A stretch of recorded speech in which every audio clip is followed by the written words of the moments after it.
சிகப்பு எனக்கு ரொம்ப பிடித்த ஒரு வண்ணம். ஏன்னா பேரன்புக்கும் பெருங்கோபத்துக்கும் சொந்தமான ஒரு வண்ணம் சிகப்பு. அறத்துக்கு சொந்தமான வண்ணம் சிவப்பு. நேர்மைக்கு சொந்தமான வண்ணம் சிவப்பு.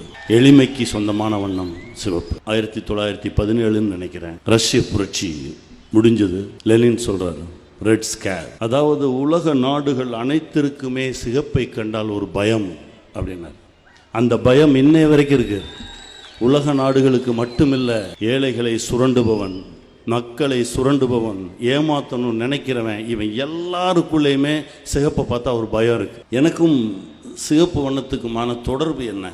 கம்யூனிசம் என்பது என்ன? ரொம்ப சிம்பிள். அது ஒரு தத்துவம், சமூக மற்றும் பொருளாதார கோட்பாடு. அதாவது இங்கே எல்லாம் எல்லாருக்கும் சொந்தம், எல்லாரும் சேர்ந்து உழைக்கிறோம், கிடைக்கிறத எல்லாரும் பகிர்ந்துக்கிறோம். இதுதான் கம்யூனிசம். இதனுடைய கோட்பாடு என்ன? கொள்கைகள் என்ன? சமூகத்தில் ஒரு சமத்துவத்தை உண்டாக்குவது, பொருளாதாரத்தில், அதாவது சமூகத்தில் இருக்கக்கூடிய பொருளாதாரத்தில் இருக்கக்கூடிய வர்க்கங்களை அகற்றுவது, அதாவது இந்த ஏழை பணக்காரன், இருக்கிறவன் இல்லாதவன், இந்த பிரச்சனைகளை அகற்றுவது. இதுதான் கோட்பாடு. அப்போ கம்யூனிஸ்ட்னா யார்? ஒரு பொது உடைமைவாதி. நியாயமாக கம்யூனிஸ்ட்னா யாருன்னா ஒரு 3 வயசு குழந்தைய சொல்லுவேன். 3 வயசு குழந்தை மாதிரி இருக்கணும், எல்லாரையும் நேசிக்கணும், எல்லாரும் மீதும் அன்பு செலுத்தணும், அங்கே பெருசு சிறுசுன்னு ஒன்றுமே இருக்கக்கூடாது. இவர் தான் கம்யூனிஸ்ட், இவர் தான் பொது உடைமைவாதி. ஒரு பணக்காரன் ஒரு ஏழை அப்படின்னா நம்ம ஏழை பக்கம் தான் நிற்கணும், அவன் தான் கம்யூனிஸ்ட். ஒரு இருக்கிறவன் இல்லாதவனா இல்லாதவன் பக்கம் தான் நிற்கணும், அவன் தான் கம்யூனிஸ்ட். ஒருத்தன் அடிக்கிறான், ஒருத்தன் அடி வாங்குறான்னா அடி வாங்குறவன் பக்கம் தான் நிற்கணும், அவன் தான் கம்யூனிஸ்ட். நம்மளால் இருக்க முடியுதா? இந்த கேள்வி எனக்குள்ளே எப்போவுமே இருந்துக்கிட்டே இருக்கும். மலையாளத்தில் எனக்கு ஒரு படம் வருது.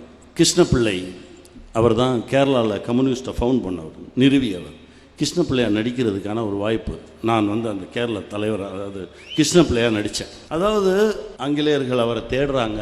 இவர் காடுக்குள்ளே போய் ஒரு இடத்துல பதுங்கி தங்கி இருக்கிறாங்க. அங்கே ஒரு பாம்பு இருக்குது. அந்த பாம்பை தோழர்கள் அடிக்க போகும்போது கூட சொல்கிறாரு, அது இருக்க இடத்துக்கு தான் நம்ம வந்திருக்கிறோம், அதை ஏன் அடிக்கிற? நாம் தான் அதை துன்புறுத்துகிறோம், அது நம்மளை ஒன்றுமே செய்யாது, விடு அப்படின்றார். அவ்வளவு நல்ல மனிதர்கள். அந்த படம் பண்ணும்போது கேரளாவில் இருந்த கம்யூனிசம் முழுவதுமாக படிக்கிறேன், தெரிஞ்சுக்கிறேன். தெலுங்கு கும்மிடி நரசையா அப்படின்னு ஒரு தோழர், அவருடைய வாழ்க்கை வரலாறுன்னு நான் நடித்தேன். இப்போ நடிச்சிட்ருக்கேன். 5 முறை சட்டசபை உறுப்பினர். முதல் முறை ஜெயிச்சு சட்டசபைக்குள்ளே போகும்போது சைக்கிளோடு போகிறாரு. இது சட்டசபை உறுப்பினர்கள் வரக்கூடிய பாதை அப்படின்னு சொல்லி அவர் நிறுத்துகிறாங்க. நானும் சட்டசபை உறுப்பினர் தான் அப்படின்னு சொல்லி சைக்கிளோடு உள்ளே போன ஒரு மனிதன். அவரை சந்தித்து பேசும்போது அவ்வளவு எளிமை, அவ்வளவு மனநிறைவான ஒரு வாழ்க்கை.